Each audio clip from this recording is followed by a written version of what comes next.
I hope कि आप बहुत ही अच्छे होंगे। तो आज इस वीडियो हम बात करने वाले हैं आईसीआर यूजी 2025 का सेकेंड राउंड का कट ऑफ बच्चों क्या आ रहा है, मिनिमम कितने रैंक तक आपको सीट मिला है। उसके साथ ही साथ हम यहाँ पे बात करेंगे कि कौन से कोर्सेस में आपको लो रैंक पे या हाई रैंक पे आपको कोर्स है वो मिलता है। सारे डिटेल इन्फॉर्मेशन इस वीडियो में देने वाले हैं बच्चों। यदि आपने चॉइस फिलिंग में ये सारे कोर्सेस अप्लाई किए हैं, यदि आपने सारे कोर्स है वो कॉलेजेस इनकी लगाई हैं, यदि चॉइस फिलिंग में, तो डेफिनेटली आपको सीट मिल चुका होगा। और यदि अभी तक भी आपको नहीं मिला है तो कमेंट बॉक्स में बच्चों अपनी रैंक जरूर बताना और कितनी आपने चॉइस फिलिंग रखी है वो भी एक बार जरूर कमेंट बॉक्स में बता सकते हो। तो बेसिकली मैं सिर्फ Rajesh Kumar, MSc final year student. तो यहाँ पे आपको आईसीआर यूजी, पीजी, पीएचडी का A to Z इन्फॉर्मेशन मिलने वाला है बच्चों। तो जल्दी से चैनल को सब्सक्राइब कर लीजिए। तो सबसे पहले हम बात करेंगे कि आईसीआर के कितने कोर्सेज होते हैं और सबसे कम कट ऑफ किसकी जाती है। सबसे मेनली जितने बच्चे इस चैनल को देख रहे हैं बच्चों, ध्यान से टॉपिक को समझने की कोशिश कीजिएगा। यहाँ पे टोटल लगभग जो है आपका 14 के आसपास है, 13 से 14 कोर्सेज है वो आईसीआर के द्वारा करवाए जाते हैं, जिसमें आपका आ गया BSc agriculture, BSc horticulture, fisheries हो गया, फॉरेस्ट्री।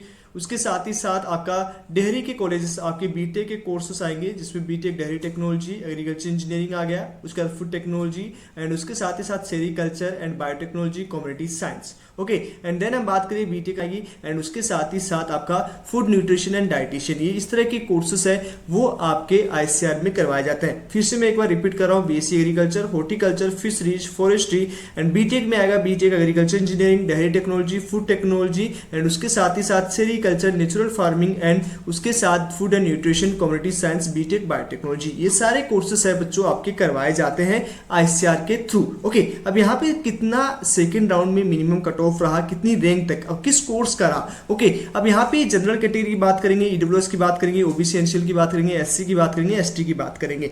इन सब कोर्सेस में लगभग यदि जनरल कैटेगरी की रैंक 14,000 से, यहाँ पे ध्यान में रखना 14,000 से 15,000 के आसपास है। ओके, ध्यान से समझने की कोशिश कीजिएगा बच्चों।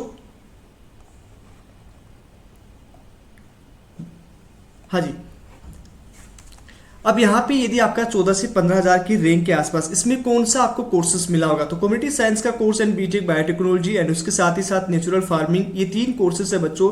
इस लो रैंक मतलब हाई रैंक पे ये कोर्सेस आपको अलॉट हो रहे हैं। ओके, उसके साथ ही साथ ईडब्ल्यूएस की बात करें तो ईडब्ल्यूएस में भी 19,000 तक बीएससी कम्युनिटी साइंस देखने को मिला है।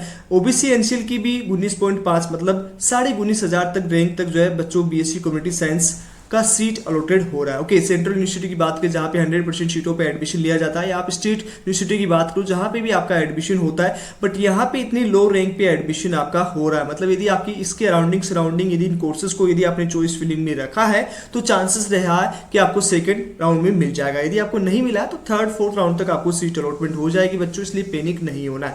एससी कैटेगरी में 74K तक और एसटी में आपका 25,000 तक चांसेस है कि सेकंड राउंड में यहाँ पे सीट अलॉटमेंट देखने को बच्चों मिला है। काफी स्टूडेंट का जिनके हमने अलॉटमेंट लेटर देखे हैं तो इतनी की सराउंडिंग है अलॉटमेंट लेटर बच्चों हुआ है। और यदि इससे ज्यादा यदि आपकी रैंक के बाद तो कमेंट बॉक्स में बता सकते हो। और एक चीज और ध्यान रखना, यदि बच्चों इन कोर्सेज को यदि आपने चॉइस फिलिंग में नहीं लिया है और यदि आपको फोर्थ राउंड तक सीट नहीं मिलता है तो मॉपअप राउंड में फिर आप इन सब कोर्सेज को लगा लीजिएगा, आपको सीट है डेफिनेटली मिल जाएगा। तो इन सब चीज के लिए पैनिक नहीं होना है। यदि अभी तक आपको सीट नहीं मिला है तो थर्ड राउंड का इंतजार कीजिए, जिसका रिजल्ट है बच्चों 6 तारीख को आपकी ऑफिशियल वेबसाइट icrcounseling.com पे जारी होगा। तो चलिए आज इस वीडियो में इतना ही, मिलते हैं आपसे नेक्स्ट वीडियो में, तब तक के लिए बाय बाय, टेक केयर।